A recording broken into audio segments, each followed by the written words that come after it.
Welcome back, folks, to the Via Pinstriping page. If you are new to this channel, please consider subscribing, and if you are a returning subscriber, thank you so much for watching. Today we are going to be doing the fourth part of a series of videos where I'm showing folks different ways of adding another color. In the other three videos, I basically just focused on one extra color. And here I'm going to show all three techniques and different ways using three different colors. That way y'all can see the difference and you can see it all go down at once. So this is going to be quick, and it's basically just for demonstration purposes only. So don't beat me up if it's too rough. Alright, so the very first thing I would do if I was going to try to put these techniques together is one of the techniques, or one of the ways of adding a second color, is by filling in these open gaps. You see how this is an open gap here, open gap there. It is closed in on either side, creating sort of a boxed in situation. So with those, you can fill it in with paint. Now, since this is a very wide one here, I'm going to do either side.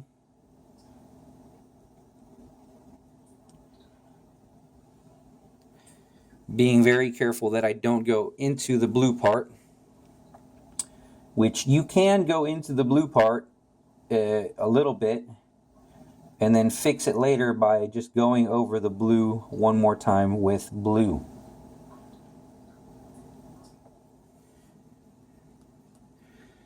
I am using the Kafka #1 scroller, which at the moment is my favorite brush for design work. And I am using One Shot Dark Magenta.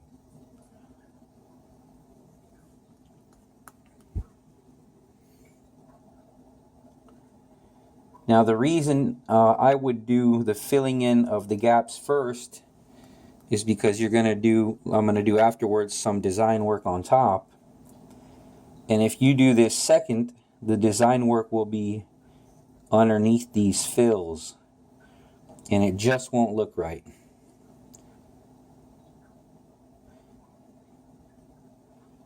It'll look like the designs are going underneath the fills and over the blue lines. And in the end, you're going to have to go over the blue lines one more time to make it look correct.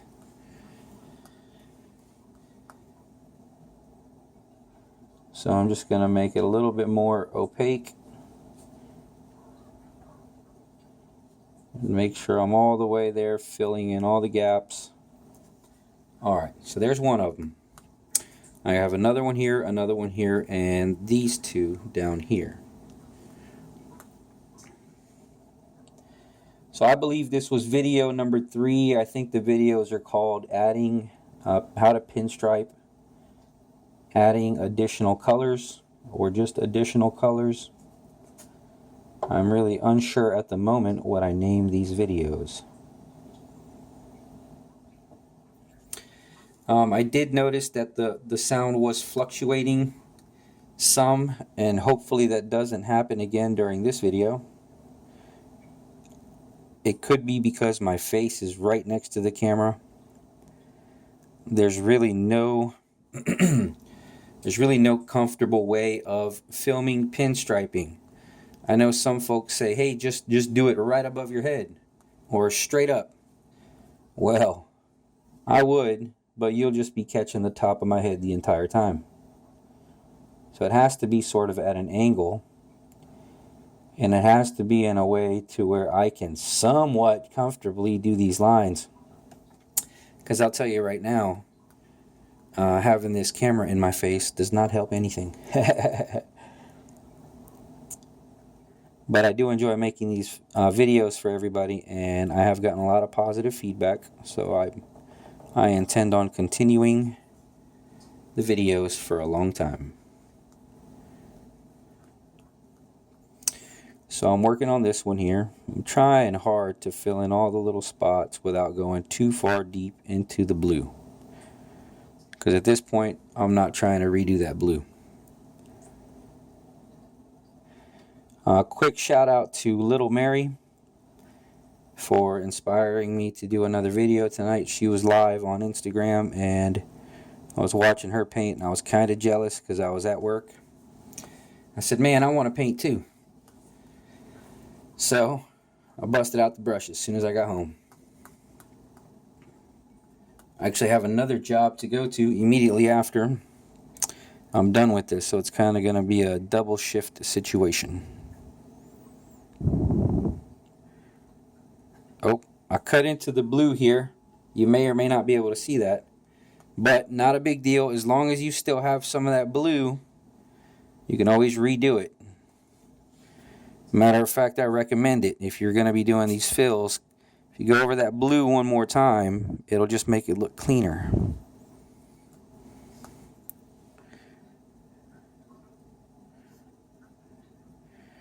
That's why if you have custom mixed the paint, you made a little custom color or whatever, always try to have extra just in case.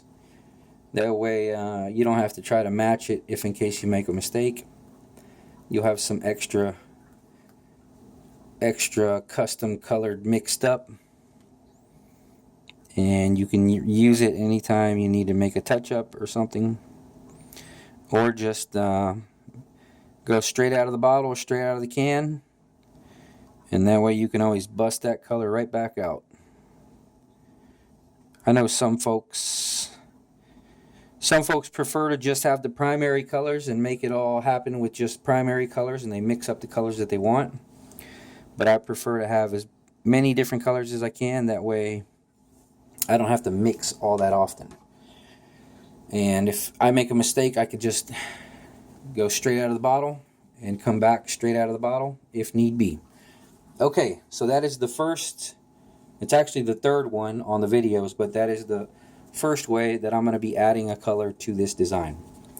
Now I'm going to pull off some paint here, kind of just squeegeeing some paint out, that way when I use my lacquer thinner I don't get a bunch of paint in there, and it kind of works for me a little bit longer. So this is my first wash with lacquer thinner. As you can see, that took off a lot of paint. I'm just going to squeegee that a little bit more. And then now moving on to mineral spirits. Excuse me, I'm going to get a drink of water. Leads me on to mineral spirits as my secondary cleanse or secondary cleaning. And now let's move on to a lighter color. Remember, you always want to go, if you have a dark surface, you want to go from dark to light. So at this point, let's try violet.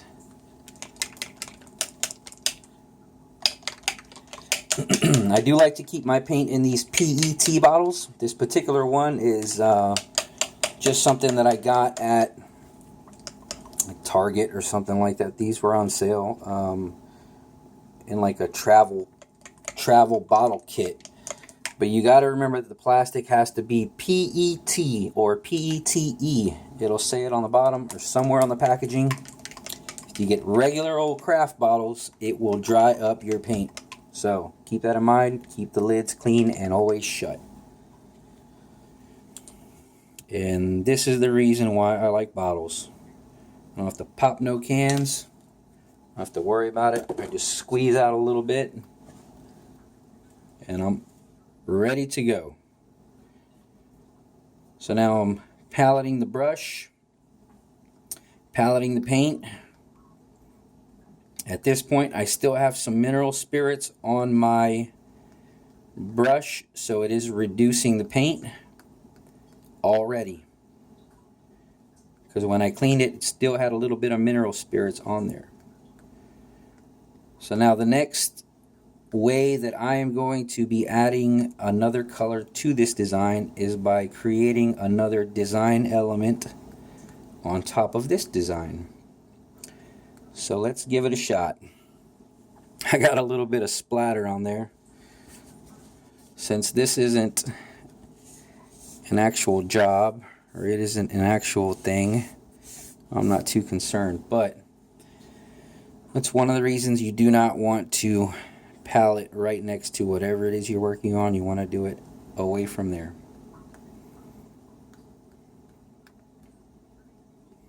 I guess paint splatter could be considered another way of adding color.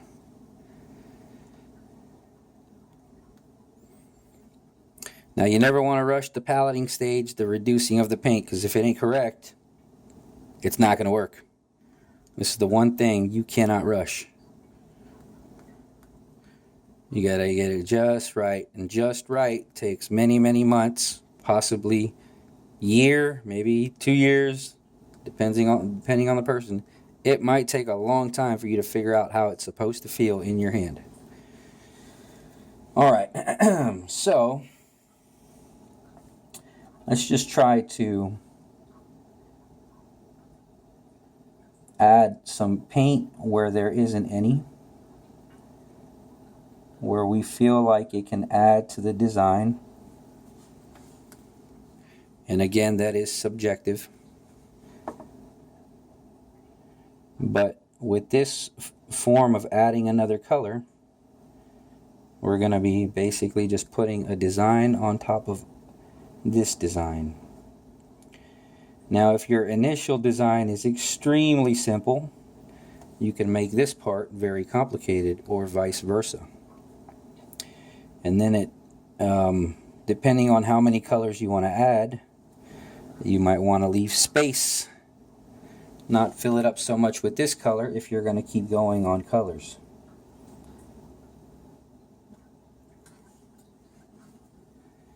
Again, completely subjective. If you're doing work for a customer or work for somebody else, you can feel them out, talk to them. Y'all can decide on how busy, how crazy, how clean things need to be. If they have a wild car, you know, sometimes they want a nice clean design. Sometimes people have a nice clean car and they want a wild design. You can never tell. And then you have to put in your own input.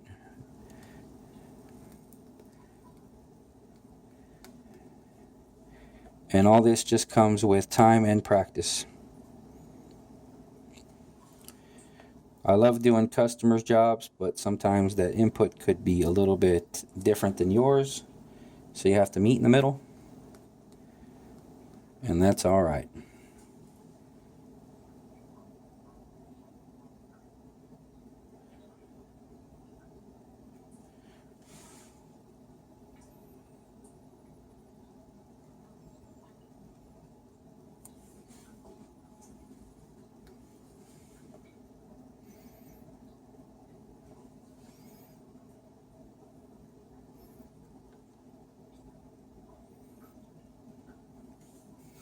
Now, as you can see, I do one side, then the other side, then the other side, then the other side. That way I'm not trying to match up an entire side. It's better to do line by line.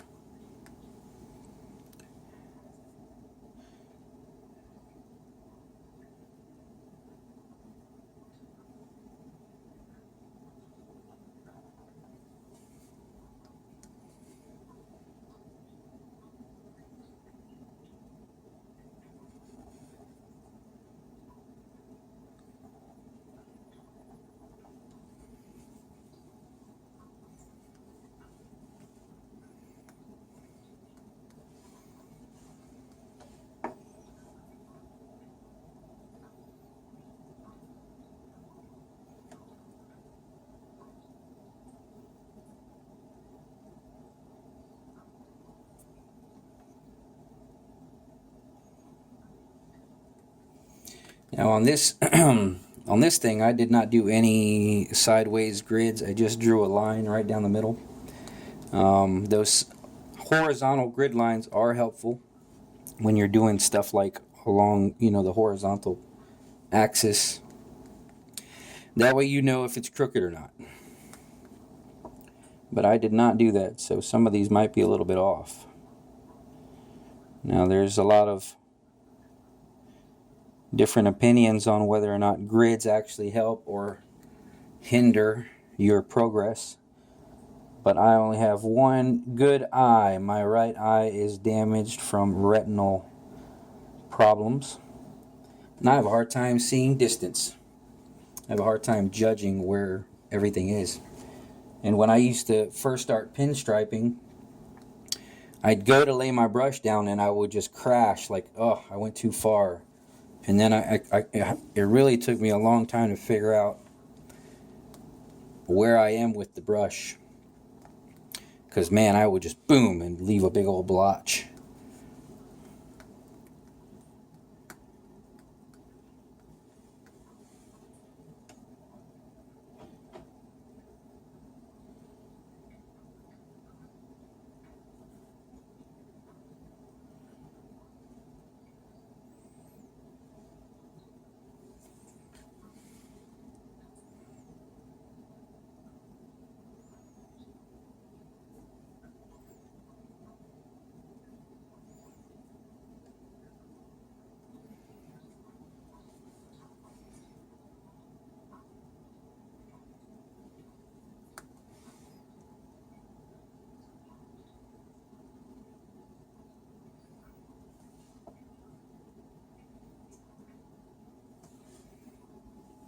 And there you are, folks. That is basically a design element on top of the original design.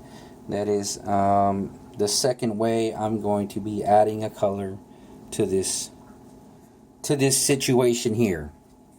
Now, looking back, I think maybe that violet was probably not the best choice. I think it is called violet, but it doesn't really seem to stand out too much.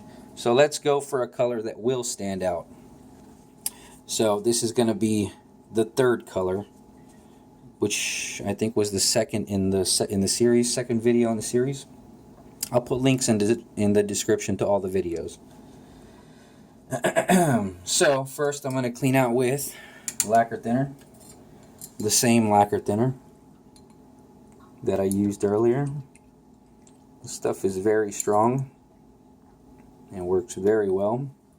I'm going to grab a drink of water.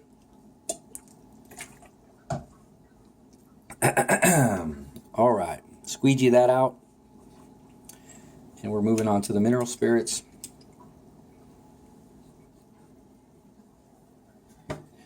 And we're going to go with yellow, which was the color that I think I used on the other videos. Shake it up. There's a little rattler in there that I got from Alpha 6, from the Alpha 6 Corporation. And this is also their paint. I just filled up a old bottle that I had. Alpha 6 yellow. I think it's Danny D's yellow, if I am not mistaken. And let's see if there is a nice contrast with this.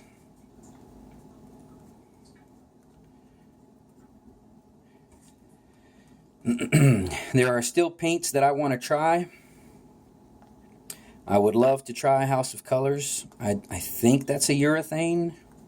I don't really know the difference on urethanes and enamels. From what I understand, they're easier to clear over. I have yet to clear over anything. So, heads up, I'm still a beginner, you guys. I know some folks say this and that, but there's a lot of things I haven't done. I enjoy making designs, so I have gotten a little bit good at making just designs, but there's still many things that I need to learn. And I am still a student, and I still keep an open mind, because I do not know, I don't even know 1/10 of what I need to know. I am still a newbie. Alright, there's a lot of garbage in this paint, so I'm trying not to pick that up with it, like little flakes of dry paint. Okay, so on this technique, you're going to be doing teardrops to add this last color. It's just another way of adding color to a design. I think we're going to add a teardrop here from the halfway point because there's a decent amount of space. Up there it looks a little cluttered. So we're going to go like this. Push down. Slide the brush along the edge and lift up. We're lifting up as we go. Push down, lifting up as we go, and then just I think we'll do the same thing right here. Now, you know, as you make your designs, consider the possible next step. So if you make these curved, it's a nice little spot for these, you know. I think that one was not as curved as the other one. See how there's some areas that can be filled in. We're going to do 3 of them here. Each one smaller than the next. So a larger one. Lifting up and turning. Push down, lift up and turn. Push down, lift up and turn.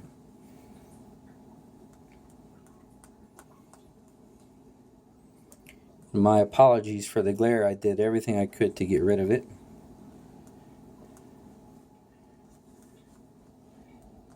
Let's see here. Now they're all going from thick to thin that way. On this side we're going to add some that go from thick to thin upwards. So push down and lifting up.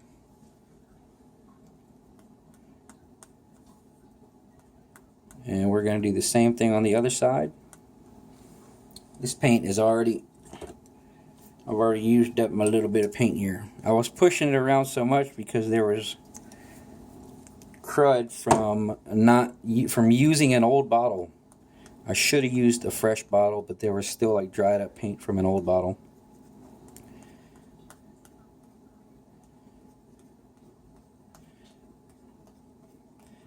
So you live and learn. I got to get fresh paint all around.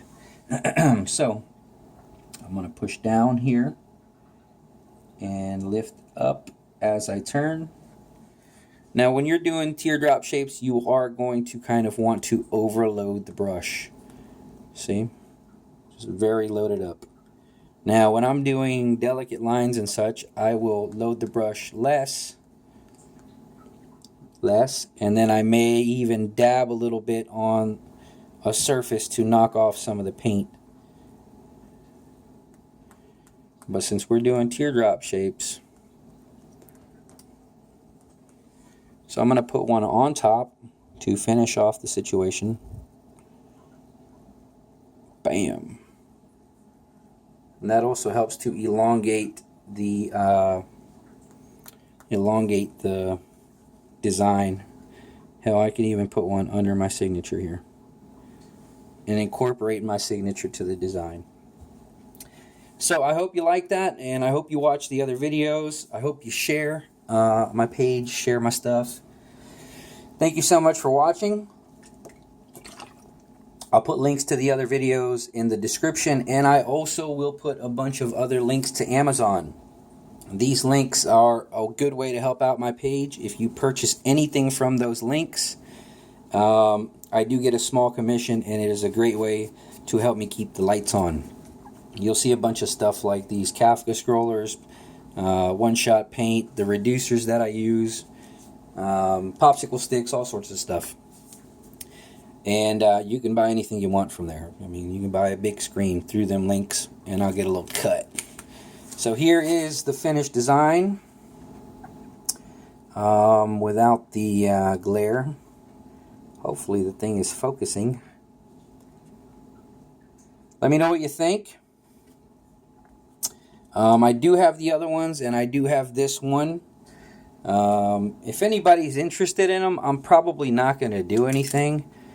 Just comment on, shoot me a message at via pinstriping@gmail.com. If you shoot me like $20 or something for shipping, I'll gladly ship them out to you. I'm not going to do anything with them, so at least you'd have a little something from the videos that I'm making here. So let me know if you're interested via pinstriping@gmail.com, and I'll shoot you these over the mail, the little panels. They're not the greatest panels. They're not cut in any special way, so they're just kind of, they're gonna end up in the garbage if you don't get them. All right, folks. Have a great day. Thank you so much for watching. I'll see you later.